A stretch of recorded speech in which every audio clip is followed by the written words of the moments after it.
Hello, and this is Movie Phone. You know, it's kind of crazy to think about being a content creator and how that's my job. And I remember standing in my kids' school once when I was there to like help do copies and be a helper in their class for their teacher, and there was moms standing around talking mad crap about people who make YouTube videos for a living and people who are influencers for a living. And all I could think about is like how bitter of a person you have to be to talk crap about somebody else's choice of path or employment. Like, it's surreal to me. It's surreal to me that your sodium content could be so high that you're standing around with the other bickering hens in the middle of a school copy room talking shit. It's crazy. It's crazy, man. Hey DollFAM, and welcome back to an all-new episode of Monday Coffee with the Doll. I am your hostess with the absolute mostess in oversharing. That's right. On today's episode, we're going to be talking about Monday coffee and content. The good, the bad, the oversharing, or something to that effect. You know, I always try to give my shows taglines, and then later when I'm editing, I forget what tagline I used when I was actually talking to all of you, and sometimes that changes. So that might change. But I thought that a really good topic to talk about would be content, being a content creator. The pros, the cons, the goods, the bads, the perks, the crippling depression. There's a lot of people who follow me and ask me questions all the time about creating content, being an influencer, you know, doing your own photography, creating videos online, having a platform, having fans, having followers, everything that encompasses being a creator. There was even a question that one of my friends asked on my personal Facebook, and they said, what is a digital artist? Like, what's a digital creator? What is that?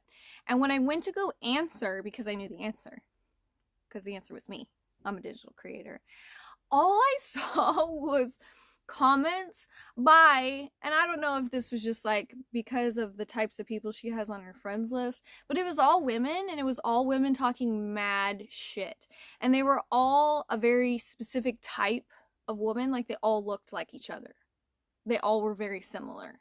Like, I don't know if that was just like I don't know, but they were all like really saying just really naive, unknowledgeable things about what it is to be a content creator and a digital creator in today's world. And so I thought that it would be a fun video to kind of talk about, especially because I get messages from people all the time asking me about it, asking me how to start, asking me how to do what I do, how did I get where I am, you know, things like that. So I thought that it would be a really fun topic to discuss. And then I'm going to answer another DollFAM question, and then we are going to get into what's with these GD headlines. Because y'all know last 2 weeks ago, I wasn't here last week. I apologize. I was recuperating from Easter, and I have a lot of projects I'm working on, so I need a little breaky break. But I'm back with another crazy headline. So we're going to talk about that. So make sure you guys brew yourself up a pot. Hopefully just a half pot this time. Hopefully just a half pot. My goal is to get my shows to 30 minutes. Your girl's long-winded. But we're also going to be talking about that. We're going to be talking about how format and platforms have changed for content creators since I started and all that jazz. So I'll just stop wasting time and let's get into it. Alright, so on today's episode, we are going to be talking about being a content creator. What does that mean? What does it mean to be a content creator? Well, it basically means that you find something that you enjoy doing and you create videos and photos and you share it online for lots and lots of people to judge. I never would have guessed that I would have been this. And it's really crazy for me to think about like how I started and where I am now, because I've always been such a shy person who does not like attention, who does not like to be the center of attention, who just kind of wants to be there to observe. Even when I was a kid, I was always like from the sideline observer. I was never the person that was like, look at me, I'm gonna win. I'm not competitive. I'm not I'm a very subdued human being, and the environments that I grew up in didn't help in that area. So the fact that I've decided to take this on as, my career is crazy. It's really crazy to me. And I would have told you 10 years ago, 12 when I first started, 12 years ago when I first started, there's no way in the world I'm going to be doing the type of content that I'm doing now, especially in such a vastness. I spend most of my time on this. I homeschool my kids. I take care of my home. I help my husband with his real estate consulting business. I do all of the things that a stay-at-home mom would do. And then I also do this full time. I am always multitasking. To be a content creator means you always have to be creating. Always. Nonstop. When I first started, I just wanted to be a pinup model, and that was like my only focus. And I created my Facebook page, and social media platforms have changed a lot since I started. They used to be geared towards your hard work would then pay off and reward you. And now the algorithms that they have in place are extremely abusive, and it's almost impossible to grow platforms unless you fall into an algorithm where one or many of your videos or posts is pushed to such a degree that the platforms themselves are making sure that they go into people's feeds, because they very heavily limit pages' reaches to try and force people to boost them to get money from you. Every day that I get on Instagram, another small business or creator that I follow is making a post about how they've been ghosted and nobody's seeing their posts. And it's not because they're breaking rules, and it's not because they've done anything wrong. It's just that that's what these Meta particularly does. They're really abusive to creators. So it's really hard to grow your platforms today versus when I first started. A lot of people are surprised when they go to my Facebook page and they're like, oh my gosh, you have 800,000 followers. And I was like, well, yeah, I've worked really hard for 12 years of my life to grow this page. And initially it was really easy to grow. But then when I hit 800,000, that's when the algorithms started to change, and they started putting in all of these crazy, unnecessary algorithms that are extremely abusive to creators' growth. And it doesn't matter how many new followers I get, my page does not change. It doesn't matter. Like, it's just capped off. And I consistently get ads to boost my posts. We very much are at a point, and if you watch any of the videos on YouTube about monetizing your content as a creator, they talk about how you have to boost posts to gain even organic reach. You have to pay these pages to get your content in front of real people. I get messages every single day in my email about paying people to give me followers, to give me views, to give me likes. I refuse, because that's not real. It's fake. Not only are you paying for fake views and followers, but you're paying to be fake to your followers and to the brands that you're expecting to hire you as a creator. If you're an influencer or you're looking for monetizable brand work like that, which I'm not about, but you very much are being forced to post ads to get your content in front of people to help grow your platforms, which is really difficult. But being a creator is constant work. It's constant work. You have to decide what your brand is, right? To be a creator, you're a brand. You're almost like, it's like being a freelance model or a freelance artist. You work for yourself and you create a brand and you create your identity online, and that has to be at a starting point, right? You have to have this idea of what it is you represent and who you are, and then you build around that. And like, for instance, I started out as a pinup model, right?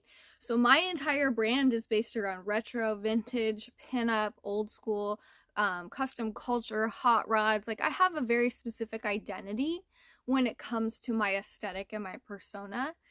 I talk about this stuff all the time. I was a model, so that's incorporated into my work. I do beauty tutorials. That's incorporated into my work, which ties into my influencing, where I work with brands and brands send me products, and I'm creating marketing content and I'm creating branded content to share with my followers about awesome products that I get to play with and try. And then I also have the side of my content where it's just me, right? And that's what I think Monday Coffee is always represented. I feel like it humanized me outside of my pinup persona. So there was the vintage doll, but when I started Monday Coffee, it really put me in front of my followers as more of a person, because I've always talked about everything very real and raw here.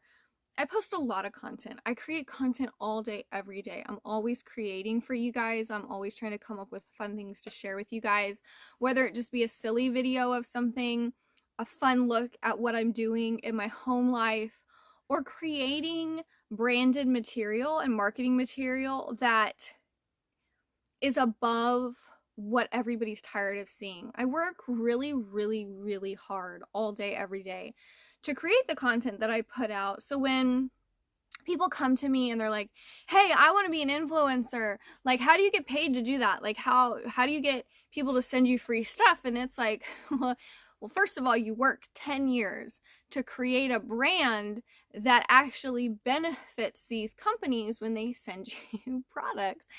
Like, there's a lot to this job, and I think that a lot of people discredit it because, like, you'll hear people talking about it and they'll just like associate you with like an immature TikTok kid, or, oh, they're a YouTuber. They're just young, stupid kids that either have daddy's money or don't want to get a real job. And it's like, do you not understand the severity of this job? Being a content creator means you're a vlogger.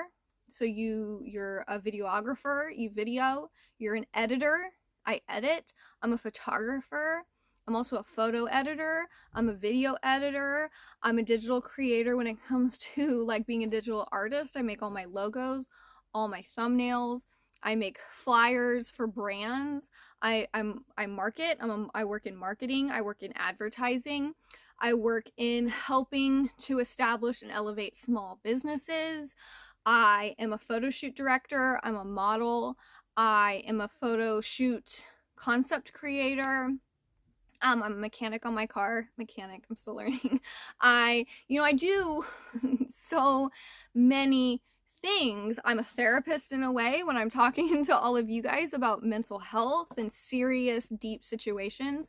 So being an online creator, there's a lot of different aspects that we put into our content depending on what type of content we make. And for me, there is no not serious part. You know what I mean? I struggle greatly with like the guilt and the idea that I'm going to let people down with my content. I'm always trying to make sure that I'm putting the best out for you guys, because I feel like people who share their time with me deserve for me to really put my time into the content that they're sharing with me. If you guys didn't support my pages, if you guys didn't watch my content, share my content, follow my content, buy the products that I share codes for, shop through my shoppable links on my link tree, purchase my prints, I wouldn't be able to do the things that I'm doing. So I take very serious the content that I'm putting out for you guys, whether it be Monday Coffee with the Doll, or if I'm pitching a product, I want you guys to know that you can trust me, that you don't have to worry about the smoke and mirrors of me just trying to sell crap to you to get paid, or be dishonest to a brand saying, yeah, send me all this free stuff and then I'll take one snapshot of it and post it on my story. There's your payment. I take everything that I do seriously, and I think that the more you take being a creator serious, the easier it is to actually build a platform of substance. So if it's something that you want to do, you very much have to decide what your genre is going to be, what type of content you want to make, and then you need to start structuring your online brand and identity around that. When it comes to creating content online, you have to have thick skin. You have to be ready for everybody's opinion, and you have to be ready to throw everybody's opinion in the trash that is toxic and detrimental to your mental health, because it just doesn't matter. If a trash can came up to you and started talking shit to you, would you look at that trash can and put more value and stock in what that trash can was saying to you? Or would you say, that's just a trash can talking trash? Stop talking to me. You know what I mean? And that's how I view negative commentary online at this point, but I've been doing it for 12 years and I've done a lot of growth. So if you're not somebody who's capable of real perspective versus just negative shitty people who wake up to talk shit to people online, I really wouldn't recommend being a content creator, because there can be some difficult times. I've had some dark days before I was mentally confident and strong enough to really realize the reality of the situation and how that stuff just doesn't matter. Like, you can stand here and tell me I'm X, Y, and Z all day, but if I am not X, Y, and Z and I choose to not believe that you thinking that makes me X, Y, and Z, it doesn't matter. So that's a really important factor. But also making sure that you create a platform for yourself that's outside of anybody else's control. I don't think that starting a meta-based platform is the way to go.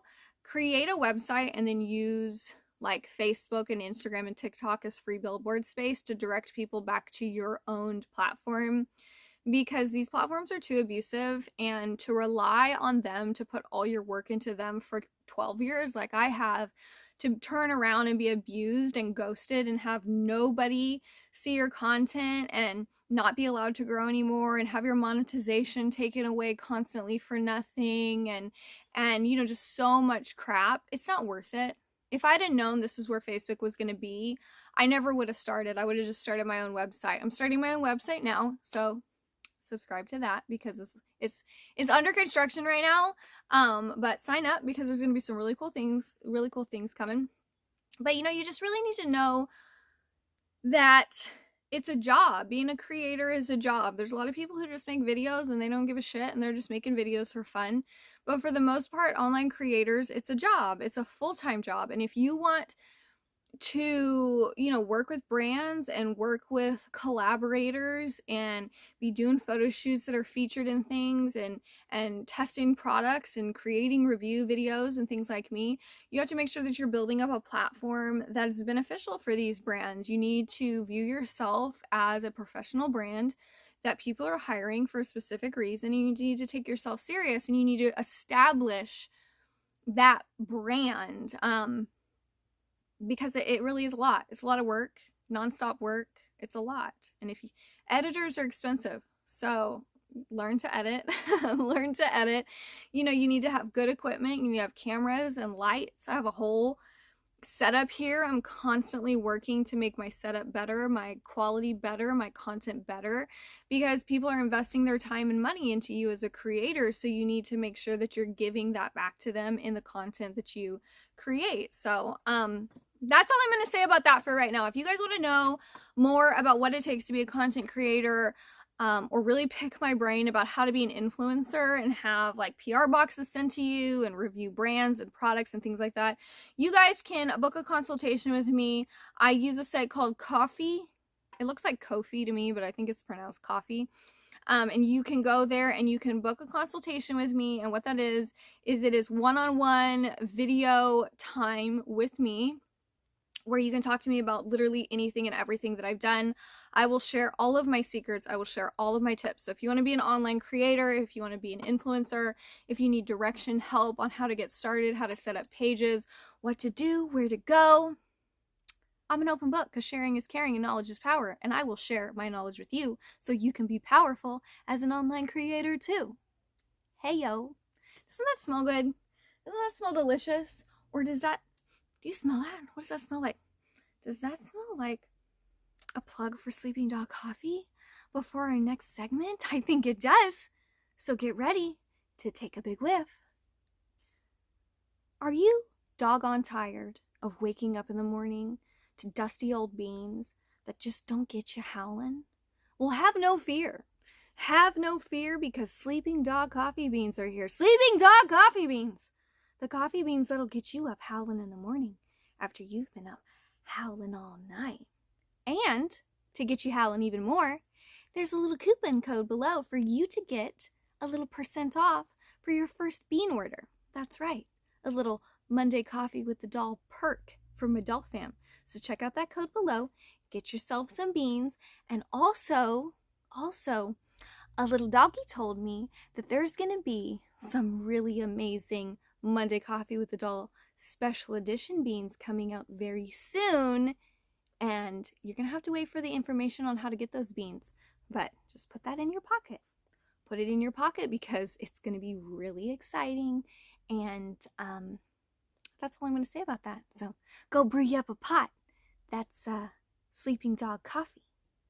Ding! Alrighty then. That was a terrible impression. So next I'm going to go into my Facebook page, and I'm going to pull up my DollFAM topic choice question, where I ask you guys over on my Facebook page, what do you guys want me to talk about? And you guys always leave me some really fun questions that I can touch base on. I'm going to see if I can find a question that's similar to what we've been talking about. So I post this on my page sometimes, and then I try to answer all of the questions in the comment feed before I post it again. So that's what I'm going to be pulling from. Can I get it? Is it possible? Can you give me a little gimme? It's not loading. It's like, no, why would we do that? There it is. All right, let's see. I think my favorite part is that, like, everybody's always asking about my Etzel. I need to do an update on that just to put on my Etzel channel. If you guys don't know, I have a YouTube channel for my car. It's called That's a Ford Etzel Ranger. If you want to fight me on the fact that it's not a Ford, I'll fight you, because it is. Get over it. So let's see. I think here is a good one. So Paps, my friend Paps, he said, are you ever live or all pre-recorded? So here's a fun one to put with our topic today, being a content creator. So lives are a really great way to monetize yourself today. So lives didn't used to have a bunch of perks where you could get paid, and I think that's one of the things that like kind of annoys me the most about TikTok creators who are monetizable, because they'll start lives and then they just sit there and like people will be commenting and commenting and commenting and commenting, and they don't ever have conversations with their followers.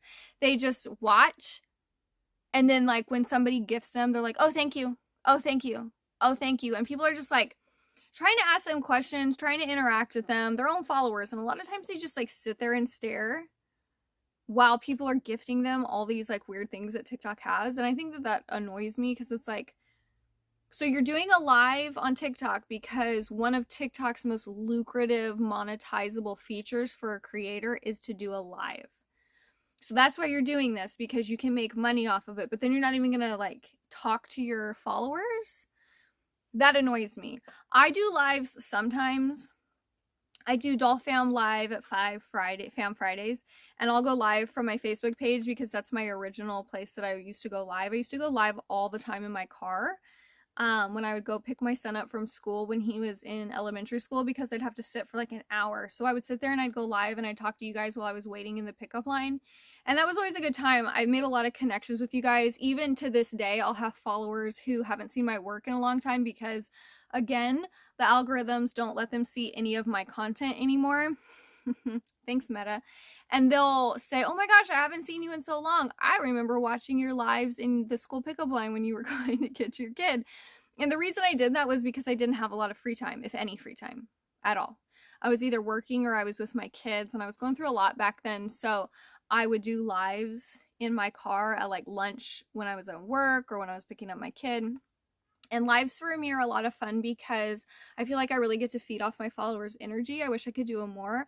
I want to do more TikTok lives because TikTok is a really fun live platform.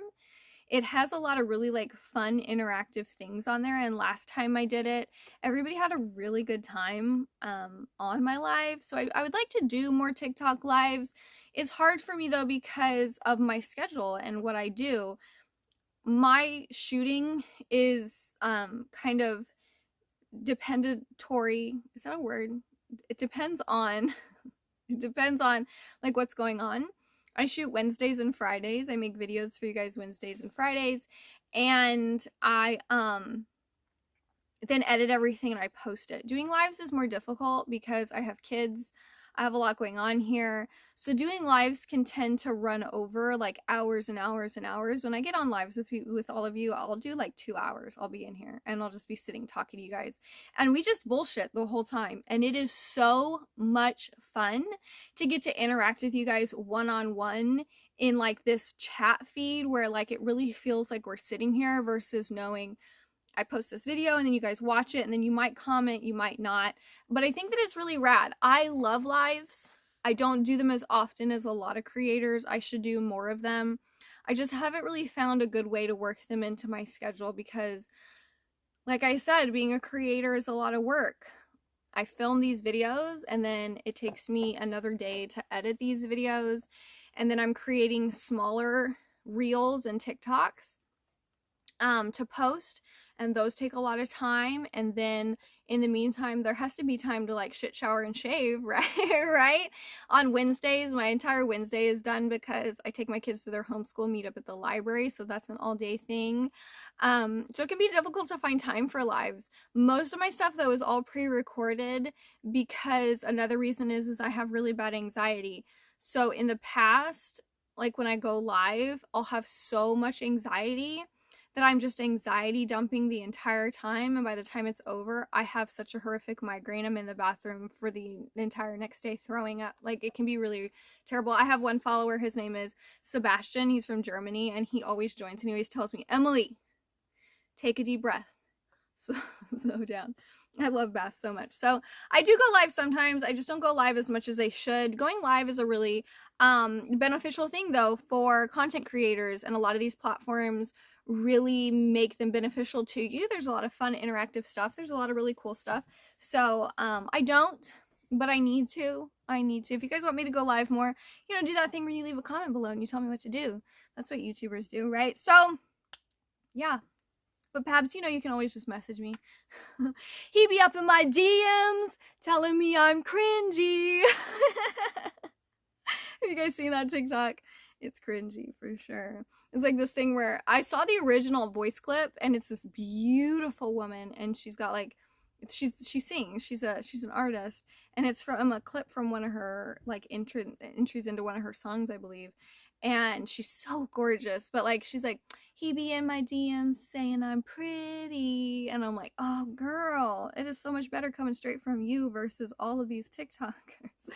That's going to be it for the DollFAM topic choice question. If you guys have a question that you want to submit to the show, you can submit it pretty much anywhere. You can contact the show. There's information below where you can write into Monday Coffee with the Doll. I will answer you directly. If you're going through something, if you need some support, you need some help, write into the show and I will answer directly to you. So next we're going to go into our last segment, and that is what's with these GD headlines. So get ready for that. So now we're to our not so serious segment, but kind of our like cringy WTF segment, and that is what's with these GD headlines, where I find an odd, strange, cringy, weird, concerning headline, and we talk about it. In this week's headline, I'm going to be dropping the dime on just how difficult times are these days. Times are tough, people. People are going to all lengths, all extents, especially this person. I'm not sure how he got away with this, but I mean, desperate times call for desperate measures, and people get creative. So we're going to be talking about how somebody stole $100,000 worth of dimes from a truck out of a parking lot. That's right. So on this week's What's with these GD headlines, let's get into it. All right. So this says, are you ready for these shenanigans? This is ridiculous. The break-in at a Philadelphia parking lot wasn't a nickel and dime case, just dimes. Good one. Who is this? Phil. I see you, Phil, and your dad jokes. Hilarious. Police are looking for whoever broke into a trailer carrying $750,000 worth of dimes, a crime discovered Thursday that left coins scattered on the ground. An estimated $100,000 or more in dimes was stolen from the truck, which had picked up the coins from the U.S. Mint and was parked in a lot overnight. Officers were called to a Walmart parking lot. You parked the truck in a Walmart parking lot, and you thought that the Walmartians were just going to leave it alone until morning? That was your first mistake. You can't park an entire truck in a Walmart parking lot that's full of hard coined cash and think that it's still going to be there. Come on. Come on. Officer, reports that the break-in, which was believed to have happened overnight, and the helicopter video from NBC Philadelphia showed the tractor trailer and coins throughout the parking lot. The park was bound for Florida, and the driver lives nearby and parked it overnight to leave in the morning, adding that this is not unusual. No, it's not. No, it's not. My dad was a truck driver my whole life. He would park his truck, and then my grandma would come and pick him up, or my mom would come and pick him up, and he'd spend the night at home, and then they'd take him back to the truck in the morning when he had to go and deliver his load or finish on to where he was going. But he was carrying produce or like Banquet shitty 7-Eleven cookies. That's $700,000 in coinage. Are you crazy? How do you even, like, is that even legal? You shouldn't even be able to leave a truck overnight full of money. It should be one of those things that's just like point A, point B, no stopping. Fast and the Furious style. You know what I mean? Jeez. The thief or thieves appeared to have used bolt cutters to break into the truck, which had the dimes in bags on pallets. They were trying to cross-load the dimes into other things to carry it away, Ryan said. There's dimes all over the parking lot, all down the street. No arrests have been made, and the investigation is ongoing. The trailer was unmarked, but that doesn't mean whoever broke in knew there were dimes inside. He said there have been cargo thieves in northeastern and South Philadelphia recently, with people stealing lamb and chicken to televisions and alcohol. I'm sorry, but like, in what world do you think it's a great idea to just leave an entire trailer full of cash just parked in a Walmart parking lot and think that it's going to be fine? This is fine. What was going through the driver's mind? I can't even fathom. He's like, I'm tired. I'm going to go home for the night. And then in the morning, I'm going to just park this truck full of money in a Walmart parking lot. And I'm going to leave. I'll go to sleep. I would have been so paranoid. I would have been so paranoid driving the whole time. But then to think, like, how do you sleep? You know you've abandoned this truck with over $700,000 in it. And you're just going to leave it in a Walmart parking lot like it's still going to be there? You should have parked at Target. You should. That's insane to me. That's crazy. Why was it not guarded? Or is change not as important as dollar bills? You know what I mean? They said that it wasn't marked, so nobody knew. Maybe they didn't know, but maybe it was an inside job. Could you imagine if they didn't know? They said that there's been thefts going on from chicken to televisions, right? They don't know what's in it. They're just like, here's a truck that's been left unattended. Let's crack this sucker open. It'll be fine. And then all of a sudden, you pull open the doors, and then there's just sacks upon sacks of dimes. Kind of sounds like an inside job. Sounds like somebody dropped the dime on where that truck was going to be parked that night, if you know what I'm saying. All right, I'm done. That's it. That's crazy. I hope they find them. The dimes, I mean. Whoever pulled that off needs all the help that they can get. Holy smokes. Holy smokes. So, that's my 2 or 10 cents on that story. So before we close out the show, just a quick little update with you guys, let you guys know what I'm doing. I'm currently working on a whole bunch of stuff for you guys that's going to be coming out over the next several months. I'm working as fast and as quick as I can. I'm doing a lot of really cool things, so make sure that you guys sign up to my new website. So I'm currently building a website, but right now there's a pretty fun landing page where you guys can go on and you can sign up for updates that are going to be releasing here as soon as I get some more things finalized. I'm working on a lot of really cool things for you guys as far as DollFAM merchandise goes, one-of-a-kind items that you'll be able to get your hands on, lots of cool perks and pluses, ways to support small businesses even better, ways to help support and uplift and promote other pinups and other hot rod enthusiasts. There's a lot of small businesses that I'm getting into collaborations with to make one-of-a-kind products for you guys. All kinds of fun stuff is going to be coming out soon, so make sure that you go over to my website, A Doll for All Productions, and sign up there so you guys can get notified as things drop. Also, be sure to keep up with all of my platforms, my TikTok, my Instagram, my Facebook. Subscribe to this channel here so you guys don't miss out on the updates that I post every day all week long while I keep you guys informed. Make sure you head over to my link tree where there are lots of fun ways that you can reach out to me. You can send me messages. You can book consultations with me to get help in your content creating, help with your pinup pageants, help with your modeling photo shoots, help with anything that you need consulting in that I specialize in. There are options on there. So you guys can book some one-on-one time with me because I would love to help teach you and mentor you in any way that I can, because sharing is caring and knowledge is power. And the knowledge I have, I am willing to share with all of you so you can be more powerful in your own passions and endeavors. There's also ways that you guys can book special one-on-one things. You can help sponsor a pinup photo shoot and help keep creating my pinup art. You can get special videos and shout outs made directly to you. There's a lot of fun stuff on my link tree, so make sure that you guys head over there to check it out.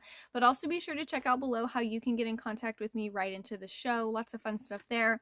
Also, these bad boys just came in, and they are my April signed prints. So I release a new print every month, and you can purchase a single print for your vintage doll collection, or you can purchase the entire set from the collection that I pull from. I have a lot of avid collectors who like to buy the entire set that I share a print from each month that I release from the Vintage Doll Pinup Vault. So if you guys want to add these to your collection, they are also available on my link tree for April only. They're a lot of fun. I put together really fun packages that I send out. I'm going to be posting a video of my March signed photo packets that I put together. I'm going to be putting that out. I have some fun content that I shot of packaging one of those up that I thought you guys might have a good time seeing. So yeah, all of this stuff is going on. So make sure that you are doing all the fancy things, the liking, the commenting, the subscribing, the bell dinging, because you know your girl likes her bell dings. Hey yo. And just make sure that you're following along and staying connected, making sure all the likes, the follows, the notifications are turned on so you don't miss out on any of the DollFAM fun. But until next time, sharing is caring and knowledge is power. And I like to share all of the knowledge that I collect along my road with you so we can be more powerful together as we learn to make peace within ourselves, so we can walk in love with others better as we spread the DollFAM message of love and kindness. But most importantly, remember that these are the days that fill your week, and you are in control of them. So make sure that you are making them as amazing as you are. I will see you next week. Bye. Words are just words until action actually starts. And actions speak louder than words, but at the same time, words speak louder than actions because sometimes it's the right thing to do.